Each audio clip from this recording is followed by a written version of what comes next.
Steve here with Fit Bully TV. Look, I'm back on the couch, man. I'm back on the couch. Now, what brought this up was I actually, Jamarcus and I went to a restaurant today.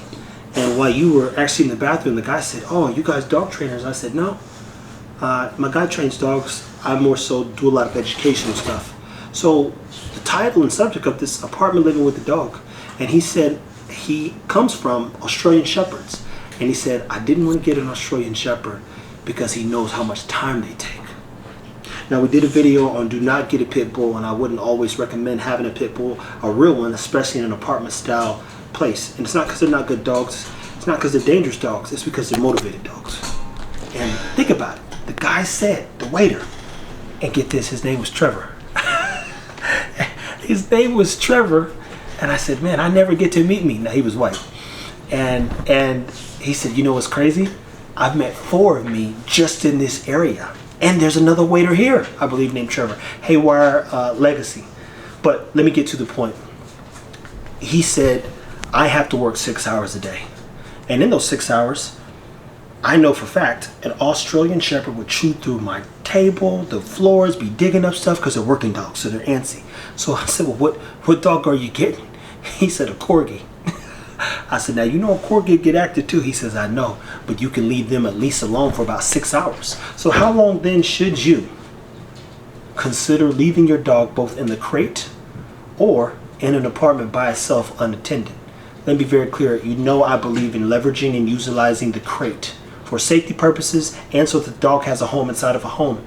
If you are doing 6 and 8 hour shifts, just because you come home, do not let the dog, especially in the first year, come out and start acting crazy. Get it on a routine. You come home from a 6 hour shift, definitely take it out, use the bathroom, take it on a walk, put it up. An hour later, 30, 40 minutes later, feed the dog. After you feed the dog, let the dog back out.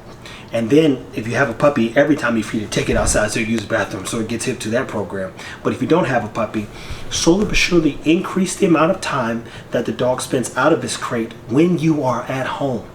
The best time to train and bring a puppy in oftentimes is on the weekend when most people are off work. In his case, a waiter, he probably there 5, 6, 7 days a week working odd hours. Odd hours meaning could be a 4 hour shift, 6 hours, sometimes 8 and 12. But the facts are, he knows that an Australian Shepherd is going to require more time. So imagine this. Imagine I go to work at 8 a.m. I get off at 5 p.m.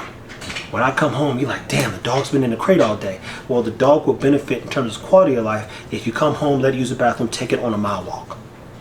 Then come right back in, let it cool off. What do? Put it back in its crate.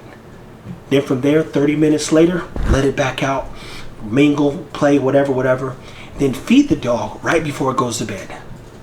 That way, when you get up in the morning and you let it out to use the bathroom, you let it spend a little time with you, you're watching and learning the dog's behavior while also managing how you want the dog to function in your own home. And a lot of times, apartments don't have a lot of spaces. And right now, we've got Zara, Eco, and Tron, and Cha-Cha all in an apartment, and it's manageable because the dogs are now manageable. If they were 6 months old, a year old, God, dude, this would be so much harder. But we can literally leave 3 of them out and there's no issues. Leave them out here at night when it's time to go to bed, put them in the room. You can leave them out all day. I only have the crates so they can eat their food in peace, and as we've been doing videos, they've been eating one at a time in the kitchen. I have to go and wipe the floor at the end, but here's the thing. Apartment living isn't the worst thing for the dog if you have time. If you don't have time, make sure you utilize the time that you have been given.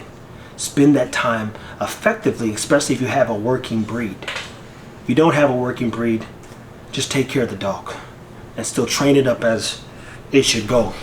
And when it gets old, as they say in the good book, it won't depart, people. Take care of your dogs. Apartment living is not the worst thing. I love that it keeps me on a tight regimen. The dogs go out 3 or 4 times a day. We got to get them out to shake their legs. It keeps us actually more active, if I'm being honest. Having that back door and that way out, you go, damn. You get a little lazy. If I'm like, you get a little lazy when you got that backyard. Now, it's got me back on my toes, people. So until next time, if you ever thought about getting a dog and you was considering like, I don't know if I want to do that because I live in an apartment.